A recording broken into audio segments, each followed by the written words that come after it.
Halo siswa Indonesia, kita masuk ke part 3 dalam penerapan hukum Bernoulli tentang pipa Venturi dan tabung pitot. Ini masih kelanjutan dari fluida dinamis bagian penerapan hukum Bernoulli. Nah, yang pertama adalah pipa Venturi atau dikenal juga dengan Venturimeter. Venturimeter merupakan alat yang dipasang di dalam suatu pipa aliran untuk mengukur laju aliran suatu zat cair. Jadi, kalau venturimeter itu digunakan untuk mengukur laju aliran suatu zat cair. Ini ya. Untuk pipa venturi itu selalu diletakkan secara mendatar sehingga ketinggian kedua titik adalah sama besar. Nah, ada dua jenis venturimeter atau pipa venturi. Yang pertama adalah pipa venturi terbuka. Kalau terbuka, di sini tidak ada manometernya ya. Kalau tidak ada manometernya, berarti ini adalah fluida yang sama. Dan yang satunya adalah pipa venturi tertutup atau dengan manometer. Nah, kalau untuk yang tertutup dengan manometer, berarti di sini ada fluida yang berbeda. Nah, untuk lebih memahaminya, mari kita bahas satu persatu. Yang pertama adalah pipa venturi terbuka, artinya tanpa manometer. Pipa venturi terbuka tidak terdapat manometer sehingga hanya ada satu jenis fluida. Jadi di dalam pipa tersebut hanya terdapat satu jenis fluida yang sama. Oke ya. Nah, sekarang kita amati untuk pipa venturi ini. Di sini, ketika laju fluida bergerak dari posisi luas penampang A1 bergerak hingga ke posisi luas penampang A2. Di sini menunjukkan bahwa A1 dan A2 ini ukurannya berbeda. Maka dari konsep yang sudah kalian pelajari sebelumnya, kalian kan kemarin pada video part 1 tentang hukum kontinuitas, itu kan sudah belajar tentang konsep hukum kontinuitas di mana A1 dikali V1 sama dengan A2 dikali V2. Ya, luas penampang 1 dikali kecepatan pada luas penampang 1 sama dengan luas penampang 2 dikali kecepatan pada luas penampang 2. Karena debit air yang mengalir pada pipa tersebut adalah sama besar. Nah, sekarang kita tahu bahwa A1 itu jauh lebih besar daripada A2. Maka otomatis kecepatan V1 itu kurang dari V2. Oke ya? Jadi, karena adanya perbedaan kecepatan, kecepatan di V1 itu lebih kecil daripada kecepatan di V2. Nah, karena kita punya kecepatan yang berbeda antara V1 dan V2, karena V1 ini kecepatannya lebih kecil, kita tahu bahwa kecepatan itu berbanding terbalik dengan tekanan. Maka tekanan di pipa 1, P1 di sini, di pipa 1 ini kita punya P1, di sini punya P2, maka P1 itu lebih besar dari P2. Nah, kalau kita mau mencari kecepatan aliran fluida yang mengalir di dalam pipa venturimeter, kita menerapkan konsep dari hukum Bernoulli. Nah, kita kembali ke persamaan hukum Bernoulli di mana P1 ditambah rho G H1, ya karena fluidanya sama, kita tulis rho gitu saja, plus setengah rho V1 kuadrat sama dengan P2 plus rho GH2 plus setengah rho V2 kuadrat. Nah, seperti yang sudah saya jelaskan, pada konsep pipa Venturi itu diletakkan pada satu garis lurus sehingga ketinggian di titik 1 dan di titik 2 itu sama besar. Maka eh, bagian rho GH ini bisa saling menghilangkan karena H1 dan H2 itu sama besar. Oke ya. Maka jika kita tuliskan P1, tekanan kita jadikan satu ruas, min P2 sama dengan, ini kita pindah setengah rho V2 kuadrat min setengah rho V1 kuadrat. Nah, ini bisa kita gabungkan. Karena setengah rho-nya itu sama, kan bisa kita tuliskan seperti ini ya. V2 kuadrat min V1 kuadrat. Nah, kita lihat di sini, di gambar ini. Ketika tekanan 1 lebih besar daripada tekanan 2, maka ada perbedaan tekanan antara titik 1 dan titik 2. Maka tabung yang pertama dan tabung yang kedua ini adalah tabung 1 dan ini adalah tabung 2, ini memiliki perbedaan tekanan. Nah, besarnya perbedaan tekanan itu mengakibatkan perbedaan ketinggian fluida sejauh delta H ini. Ini bisa kalian tuliskan delta H, bisa dituliskan H. Intinya H di sini adalah perbedaan ketinggian antara tabung 1 terhadap tabung 2. Oke, bisa difahami ya. Maka perbedaan tekanan ini mengakibatkan adanya tekanan hidrostatis pada perbedaan ketinggian H tadi atau delta H tadi. Maka bisa kita tuliskan P1 min P2 itu adalah rho G H. Itu bisa kalian tuliskan dari awal sini, yang ini misalkan rho GH1, yang ini adalah rho GH2. Mana ya pointernya? Ini adalah rho GH2. Maka perbedaan ini adalah rho G H1 min H2. Kita tuliskan seperti ini. Rho GH1 min rho GH2. Maka rho G H1 min H2, H1 min H2 itu ada, kita tuliskan H. H di sini adalah perbedaan ketinggian antara H1 dan H2. Ini sama dengan setengah rho V2 kuadrat min V1 kuadrat. Nah, karena zat cairnya sama, kita bisa coret, maka kita bisa tuliskan V2, saya tulis di sebelah sini ya, saya balik ya, V2 kuadrat min V1 kuadrat sama dengan 2GH. Kalau kita mau mencari V1, misalkan kita mau mencari V1 kuadrat sama dengan V2 kuadrat min 2GH.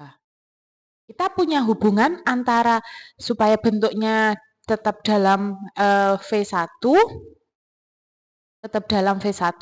kita punya hubungan ini.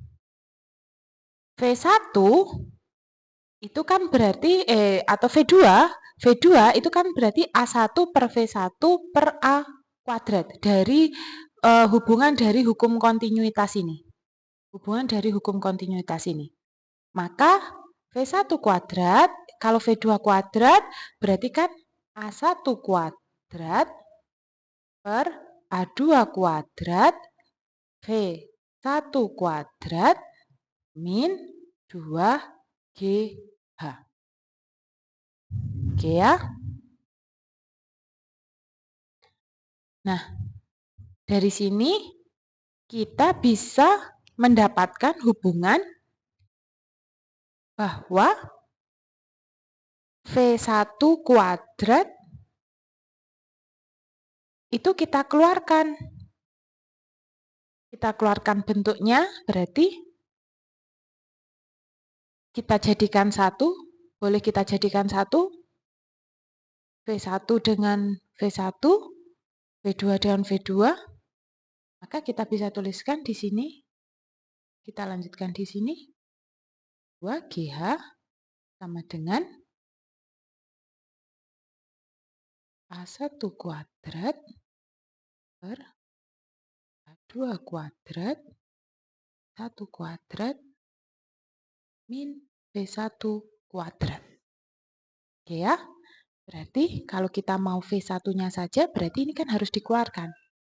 V1 kuadrat, A1 kuadrat, per A2 kuadrat, min 1. Ini 2GH. Berarti kita balik ya. Berarti V1 kuadrat sama dengan, ini pindah ke sini aja.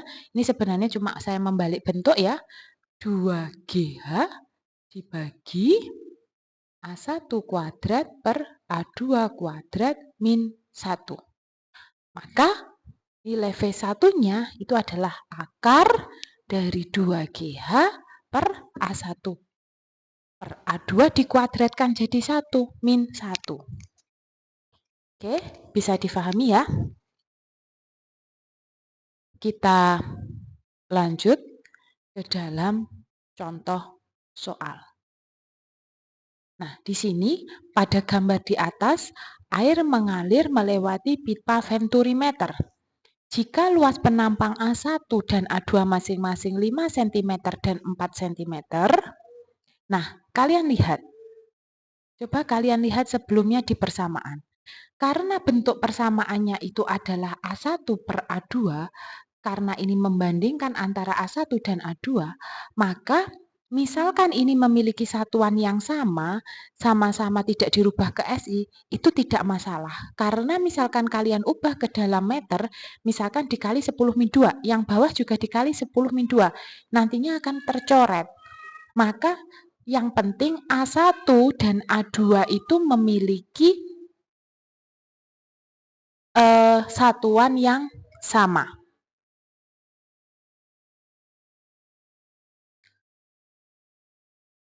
Pada gambar di atas, air mengalir melewati pipa venturimeter. Jika luas penampang A1 dan A2 masing-masing 5 cm persegi dan 4 cm persegi dan H sama dengan 20 cm dan G 10 meter per sekon kuadrat, maka kecepatan V air yang memasuki pipa venturimeter adalah, nah, kita lihat di sini bahwa luas penampaknya itu punya satuan yang sama di cm persegi. Dan cm persegi itu bukan merupakan satuan dari satuan SI. Satuan SI-nya kan meter persegi. Nah, tapi kita punya persamaan di mana V1 itu kan berdasarkan yang sudah kita pelajari pada tahap sebelumnya tadi, V1 itu kan sama dengan akar 2GH per A1 per A2 kuadrat min 1. Nah, di sini kalian tahu bahwa A1 dan A2 itu menunjukkan suatu perbandingan. Misalkan kita jadikan satuan meter persegi. Di sini kita kalikan 10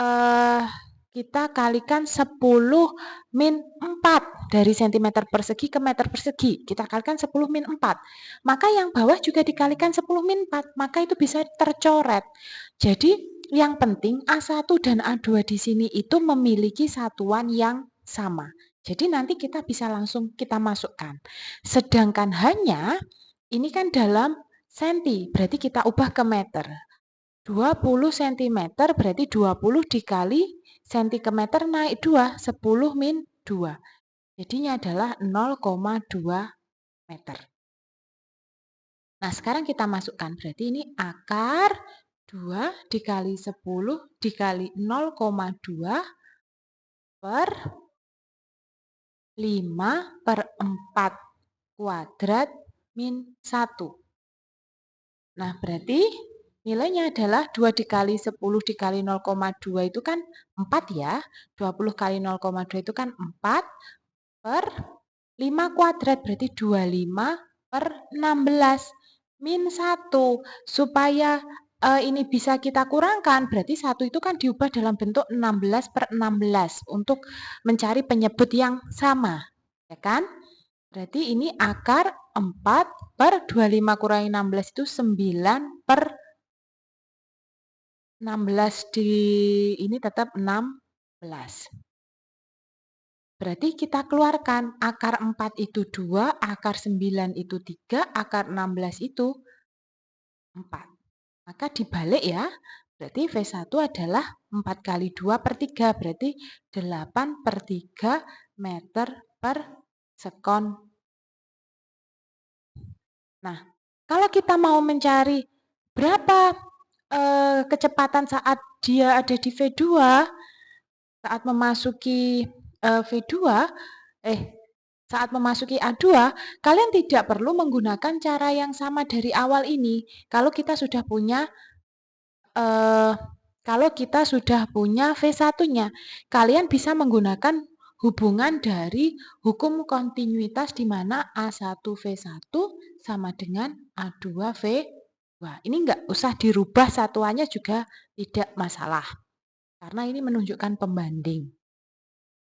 Maka di sini 5 dikali 8 per 3 sama dengan 4 dikali V2. Maka V2 adalah 5 dikali 8 per 3 dikali 4. Ini bisa kita coret, ini 2 berarti ini 10 per 3 meter per sekon. Maka V2 itu lebih besar dari V1. Karena penampang V2 lebih kecil dari A1. Oke, bisa difahami ya? Kita lanjut ke pipa Venturi tertutup. Kalau pipa Venturi tertutup, itu berarti di dalam pipa Venturinya itu terdapat manometer. Nah, kalau terdapat manometer, berarti di sini terdapat dua jenis fluida. Jadi, di dalam manometer itu terdapat fluida yang berbeda dengan yang ada di tabung venturimeternya. Jadi, fluidanya lain, fluidanya berbeda. Misalkan kita memberikan ilustrasi di sini itu adalah rho pada titik yang pertama sini, yang masuk ke dalam sini itu adalah rho, dan ini adalah rho aksen. Jadi ada fluida yang berbeda. Nah, konsepnya itu sebenarnya pada awalnya mirip dengan pipa Venturi terbuka. Cuma bedanya di sini, ketika fluida itu masuk ke sini, ada fluida yang masuk ke sini, ketika dia akan bergerak, ketika dia bergerak ke sini, ada perbedaan tekanan P1 dan P2 pada titik 1 dan titik 2. Nah, perbedaan tekanan inilah yang menyebabkan adanya perbedaan ketinggian pada tabung manometer ini, pada manometernya ini. Nah, perbedaan ini ibaratnya penyelesaiannya itu seperti menggunakan pipa U dengan perbedaan fluida. Oke, nah intinya tapi sama dengan yang terbuka. Kita harus berangkatnya dari hukum Bernoulli, di mana P1 plus rho GH1 plus setengah rho V1 kuadrat sama dengan P2 plus rho GH2 plus setengah rho V2 kuadrat. Nah, ini rho GH ini hilang karena ketinggian pipa Venturinya sama seperti penjelasan sebelumnya, maka kita bisa tuliskan P1 min P2. Ini prinsipnya sama dengan yang terbuka. Perbedaannya hanya kecil. Sama dengan setengah rho P2 kuadrat min V1 kuadrat. Oke ya. Nah,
Nah, dari sini kita bisa coret-coret ya. 64 ini dibagi 4 itu ada 16.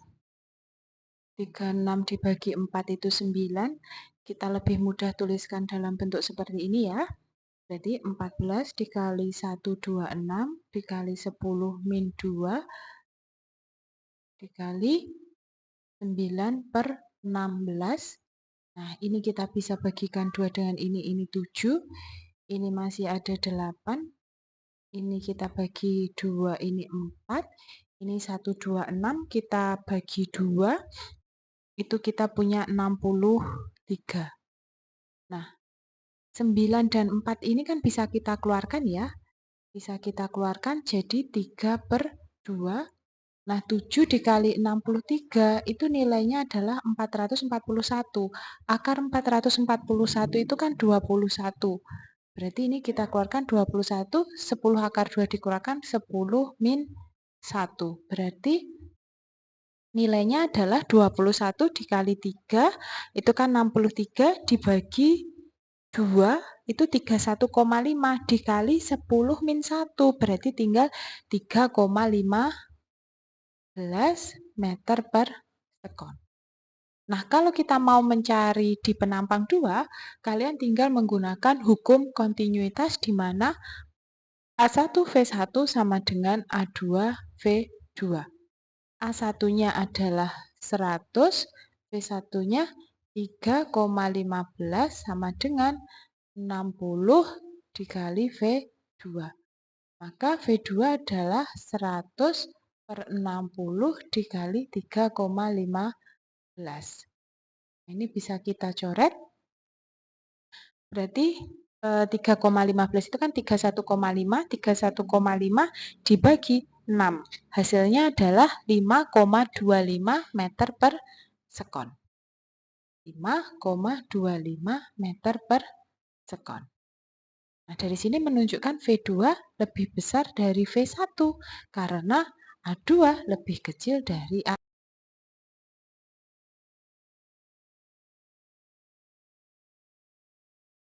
Oke, kita lanjut ke tabung pitot. Tabung pitot merupakan alat untuk mengukur laju aliran udara dan gas. Jadi, kalau kita mau mengukur kecepatan aliran suatu udara atau gas, kita menggunakan tabung pitot. Nah, tabung pitot ini biasanya dimanfaatkan untuk mengukur laju aliran udara di atas dan di bawah sayap pesawat. Jadi pada sayap pesawat itu selalu dilengkapi dengan tabung pitot. Nah, ketika gas ini tadi mengalir di dalam tabung pitot, maka gas ini nanti akan bergerak masuk dan ada yang terpenjara ke dalam tabung manometer ini. Nah, ketika dia terpenjara di dalam sini, maka dia tidak akan bisa bergerak. Maka kecepatannya adalah 0. Anggaplah ini V1, maka V1-nya sama dengan 0.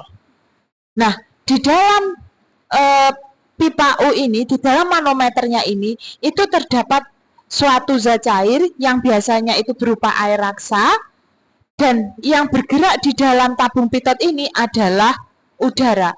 Maka fluida yang mengalir di dalam tabung pitot ini ada 2 jenis fluida, tapi tidak semua fluida cair seperti di venturimeter tertutup. Kalau di tabung pitot, yang ada di dalam tabung ini adalah rho udara, sedangkan yang ada di sini adalah rho fluida berupa zat cair. Oke, bisa difahami ya? Nah, kita masukkan konsepnya sekarang ke dalam hukum Bernoulli. P1 plus rho GH1 plus setengah rho V1 kuadrat sama dengan P2 plus rho GH2 plus setengah rho V2 kuadrat. Nah, karena tabung pitot itu juga ada pada ketinggian yang sama, maka nilai ini hilang. Kemudian